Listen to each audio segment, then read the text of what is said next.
Yo, what is up, guys? It's coming back here again tonight with another recap of the NBA games from today. There were a couple good games. There were some really good games, honestly, here tonight. Some that were kind of blowouts. Specifically, we could talk about that Timberwolves Clippers game that just finished up as I'm starting to record this video. But it was a fun day of basketball. Mainly, though, I do want to talk about the position of center in the NBA. This isn't particularly targeted at one player, but more so a couple players over the course of today's games that really showed out and had me thinking about a little bit more about how the Rockets last season made this bold move, getting rid of their center, dealing Clint Capela, who was one of the guys who we're going to talk about in this video, to try and open up the game for Russell Westbrook more, James Harden as well a little bit, but how much of a mistake that kind of looks to be in hindsight. Clint Capela had an incredible performance for the Hawks and is one of the reasons why the Hawks look so dangerous heading into this final stretch of the season and heading into the playoffs. And I want to talk about how good he's been, how good many of the centers in the NBA have been this season. Obviously, we could talk about Joel Embiid and Nikola Jokic being the top two centers in the NBA, the 1A, 1B, whichever guy you want to put above the other one, but also being the top two MVP candidates. At this point, those are the two guys who are going to win MVP. One of those two guys will win MVP. I think it's going to end up being Nikola Jokic. I think it's very hard to catch him. But the fact that it is two centers at the top of the MVP race is really cool to see. Like I've mentioned in previous videos, a lot of times people think of this as kind of like a guard-dominated league, and to see the center position kind of make a resurgence is really cool to see. Outside of them, though, there's a ton of guys who also we need to talk about. Like I could talk about a Clint Capela. Clint Capela in every night is the Hawks' best defensive player. He comes out and he's their defensive anchor every single night, and he's the guy who's probably worthy of getting some defensive player of the year recognition. He's worthy of probably potentially getting a defensive player of the, or not defensive player of the year, defensive team spot at the end of the season. The only problem is he went up against another defensive player of the year caliber center guy in Miles Turner tonight. Those are two guys who could make the all defensive team, except that they're also behind Rudy Gobert, who is probably, I would say right now he's probably the favorite to win Defensive Player of the Year. I think it's going to end up being him. Ben Simmons still could catch him, but I think at this point it's probably Rudy Gobert. And those are three centers for two spots. So I think it's going to end up being Miles Turner and Rudy Gobert. And I think Clint Capela is going to get left off. And Clint Capela is a guy who puts up 20 games regularly. Like, it's not even something that really phases me anymore. I see Clint Capela put up a 20, today he put up a 24-25 game. And I was not phased. I was like, oh, okay, Clint Capela did that because that's kind of just what he does. And he's not even a top five center in the NBA. The center position is very alive and well, despite the fact that the Rockets last season tried to make this move to commit to small ball, and we've talked about small ball a lot. The center is very alive and well. And like I said, Nikola Jokic, Joel Embiid, top two guys, and outside of them, a guy I could talk about, Rudy Gobert, being that third, fourth best center in the league with Karl Anthony Towns, another guy who played tonight. Given Karl Anthony Towns didn't have a great game tonight, his team got blown out. Like I mentioned, the Clippers destroyed the Timberwolves, but he is still really, really good. He's had a really good stretch recently during the season. Tonight just wasn't his night. And Rudy Gobert is probably going to win his third Defensive Player of the Year this season. And those are two of the top. Those two guys are 3 and 4. Karl Anthony Towns, one of the best offensive big men of all time. Potentially the best shooting big man ever. I know I've said that before in a previous video, and someone was really mad about that. Go look at the stats. Go look at the stats, and you can see what I'm talking about with Karl Anthony Towns, so specifically last season and the season before. Go look at Karl Anthony Towns' 3-point shooting stats, and those are probably the top 4 guys. And outside of that, you probably have like a Bam Adebayo. I think he would probably be in the 5 spot, who hit a game winner today against the Brooklyn Nets. Bam Adebayo, a couple days ago, Jimmy Butler called him out, and he said Bam has to be more aggressive. And you know what Bam does? He locks up Kyrie Irving. Kyrie Irving, I believe he was 0 for 7, 1 for 8, 0 for 8, something along those lines when Bam Adebayo was guarding him. This is Kyrie Irving we're talking about. Kyrie Irving, the best handles in the history of the league. Some people might not be happy with that. I know, shout out to AI and everything like that, but I think Kyrie has the best handles in the league. Kyrie is unguardable almost 100% of the time, probably 99% of the time. He's unguardable. It takes a very special player to stop him. And Bam Adebayo is 6'9", and they're center. And he's playing this lockdown defense on Kyrie Irving, another guy who is deserving of an all-defensive spot. But there can only be 2 centers. And this is now 4 guys we've talked about who are probably deserving of all defensive spots, but they can't make it because there's limited positional availability when it comes to the all-defensive teams. Bam Adebayo is incredible. He's developing a mid-range shot. He's a really good passer for his position, 6'9", so he's a little bit undersized, but he plays way bigger than that. He's able to guard everyone 1 through 5. He's very versatile in that end, good shot blocker. We could look at the Jason Tatum block that he had in last year's playoffs. he's a good scorer. He's developing that mid-range game more, and ultimately a mid-range is what he hit at the buzzer to win the game against the Brooklyn Nets. Bam Adebayo has been showing out recently. He's been showing out this season, and Jimmy Butler yesterday challenged him. He said, "Be better." And Bam said, "Okay, I'll do that." And he was better today. Bam Adebayo is, I think, the future of the center position in the NBA. Similar to a Nikola Jokic type build where he could handle the ball for you. He can shoot. I think his shot is going to keep developing. I think eventually Bam is going to be a solid three-point shooter. He looks like he has the form for that. He's getting out there to the mid-range. I think eventually he'll develop more into a three-point shooter, but he can play defense. He can be your defensive anchor. 1 through 5, he's mobile.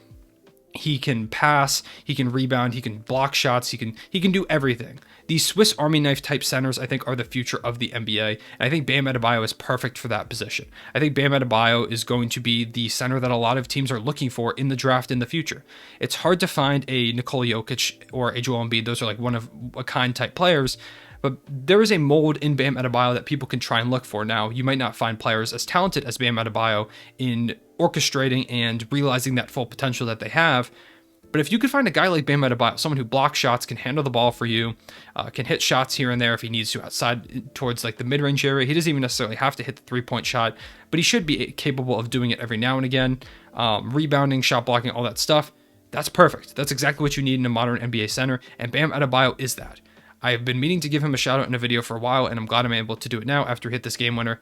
He's been really good this season. He deserves a lot of credit. I talked about Clint Capela beating the Pacers today by 12 points. The Hawks look scary, and Clint Capela is a big reason for that. We talked about Trae Young. We could talk about Bogdan Bogdanovic. We could talk about DeAndre Hunter, Cam Reddish. These are guys who, when the Hawks get healthy, are going to be integral to this team winning. We talk about John Collins, who's probably the Hawks' second best player, or second best offensive player in terms of between him and Trae Young. But Clint Capela might be their second best player. I think it's between him and John Collins at times. It depends what you're looking for more on a given night. But there's a lot of nights where Clint Capela is their best player. That might be a little controversial to some people, but I think Clint Capela just has a massive output and impact on this Hawks team. The pickup getting him last season can't be overstated how important that was to this Hawks team developing this season. And I think they're finally finding an identity, especially on that defensive end of the ball. Clint Capela has been integral to a team that a lot of people thought was going to be terrible defensively, and given they have had a lot of games where it's super high scoring because they just can't stop people. But Clint Capela is a reason why these games don't go to like 160, 100 to 155 at the end of regulation or something like that. Clint Capela has been really good this season, and he's probably not even a top 5 center. I think Bam Adebayo probably has that 5 spot, and then Clint Capela's out there with that 6, 7 spot. We could talk about Jonas Valanciunas, who did not play tonight, but for the Memphis Grizzlies, a guy who has, I think, probably been their best player this season. I know John Morant is obviously their like the face of their franchise and everything, but Jonas Valanciunas might be their best player this season. We could also talk about a guy like Christian Wood. Had a 25 and 10 game tonight against the Orlando Magic in a 4-point win. Christian Wood's been really good this season. He is worthy of most improved player consideration, but I did drop a video earlier today talking about why I think it's Julius Randle winning that award. If you didn't go watch that video, go check it out. I thought it was a pretty good video about Julius Randle, a player who did play today. The reason I made that video today, he brought the Knicks to kind of a return to the playoffs and brought them to a win over the Pelicans earlier today. So go check out that video. But Christian Wood's been phenomenal this season, and he's dealt with some injuries and everything, but he is also looking like that prototypical big man that we were talking about with a Bam Adebayo. Now, is Christian Wood as good on the defensive end? No, he's not. But does he have the tools to improve? Yes, absolutely. In addition to that, he's a better floor stretcher than Bam Adebayo is. He's also a solid playmaker at the position, and he's really good on the offensive side of the ball. He is another example of a center that in a couple of years could be in conversation for that top 5 spot, but for right now is like a top 10 guy. And he's super talented.